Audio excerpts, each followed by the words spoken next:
Israel का लबनान पर हमला, हमास रहनुमा बच्चों समेत शहीद। इस्राएली फौज की जानिब से दावा किया जा रहा है कि लबनान में किए गए एक टारगेटेड हमले के दौरान हमास रहनुमा को बच्चों समेत शहीद कर दिया गया है।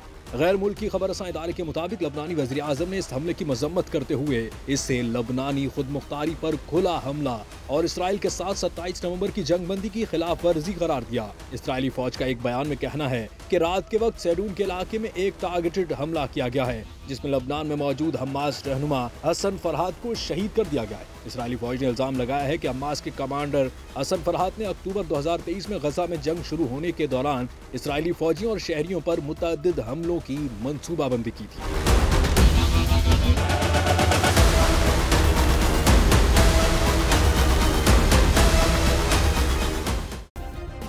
सब्सक्राइब करें और बेल दबाएं ताकि कोई खबर रह न जाए।